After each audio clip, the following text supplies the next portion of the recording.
welcome back to Chasing Rainbows. I'm just going to launch right into what we're going to talk about today, but I want to tell you what you should not say to somebody struggling with PCOS or infertility. So number one is, if you stop worrying so much and just relax, it will probably happen, it being having kids. That's like telling an angry woman to calm down. Don't say it. Things will not end well. Most likely. So what you should say instead is, it must be so frustrating to feel like nothing's working. That statement really helps the person that you know that's struggling, that they're not alone, and that you recognize that what they're going through is really, really difficult. It's easy to feel isolated and feel like people can be quick to try and give unsolicited advice when you obviously didn't ask for it. So you should, again, just reiterate that you understand that what they're going through is frustrating, and don't tell them to relax, even if that's what worked for you. Just don't do it. Number two, my mom, sister, cousin, friend, relative, whoever has PCOS, and she has 6 kids now. You mean well. You do. I know you do. And you want to give the person struggling hope, but this is just not a good thing to bring up. Instead, you should say, my relative, mom, sister, cousin, friend, whoever, had a similar experience and I saw how hard it was for her. I'm so sorry. Because chances are that the woman who's also struggling with PCOS or infertility also knows people who have struggled with the same thing. But it's just easier, again, to make her remember that she's not alone and to give her your condolences. Number 3, have you tried XYZ diet, exercising, drinking celery juice, or this random MLM supplement? This is kind of a touchy statement for me because I first came out about my PCOS diagnosis back in August of 2019. I opened up about how I was struggling with the weight that I'd gained. I got several messages when I first opened up about my diagnosis from people trying to sell me their different companies, shakes and vitamins and things like that I was not interested in trying, and I was a little upset and kind of offended because they mentioned in their messages that this would help me lose weight, get back to my real feminine shape, and which first of all is garbage, because if a woman's a woman, then her shape is a feminine shape, first of all. But second of all, it's really insensitive to suggest to anybody that buying your product or whatever will help them lose weight and make them feel better about themselves, because that's not necessarily true. Instead, you should say the 2 magic words, "That sucks. How can I help?"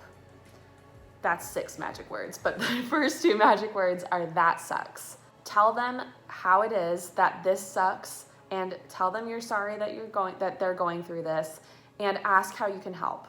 Some of my favorite people in my life have offered to pray for me, and even if you're not religious, then I still think it's something that you can bring up and just say, "I'm thinking about you, however." But those thoughts and prayers are really helpful for somebody struggling with PCOS. I have a friend from church who specifically told me that she would be praying for our journey to become parents, because it's probably going to be a long journey and pretty difficult. So the fact that I know that somebody out there is praying for me, and of course our parents are praying for us and everything, but the fact that there's somebody out there thinking about me and, you know, really wanting the best for me is really comforting. And it may not be the case for certain people, but I found that that's something that really helps me, is just asking too how you can help, because it might just be I need an encouraging word now and again. Something as simple as that is really, really helpful to somebody with infertility. And the last statement is, maybe it's just not meant to be. First of all, that's just mean.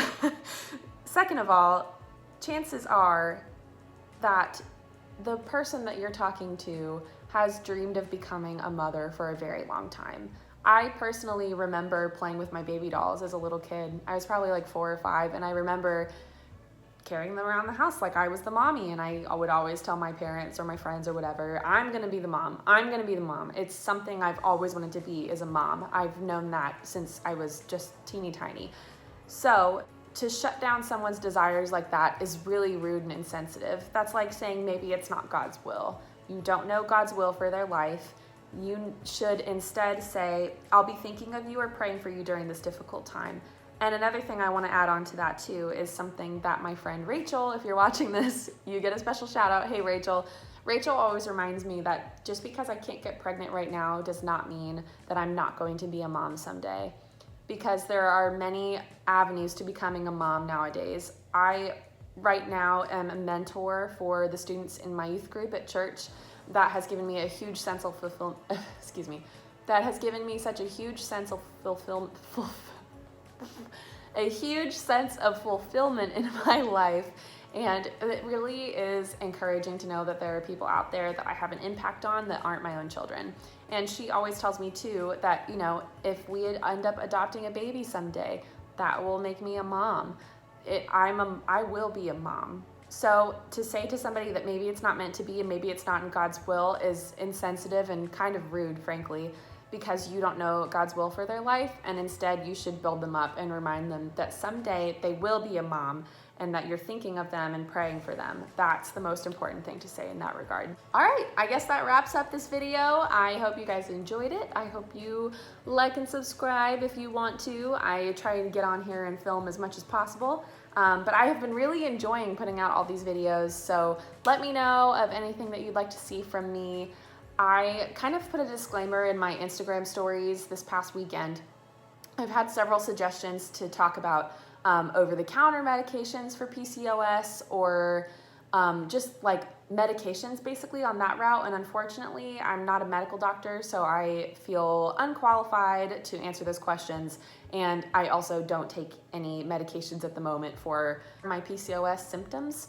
So unfortunately I can't answer those questions as far as like what diet, supplements, you know, medications work for people with PCOS. I can't answer those questions, but I'm happy to explore, do some research on any other topics you might have for me. So please, please, please leave me a comment. Let me know what you'd like to see next. I'm just so happy to be here. This has been such a great creative outlet for me. And I'm gonna end this TED Talk. Thanks guys, have a great day. Bye.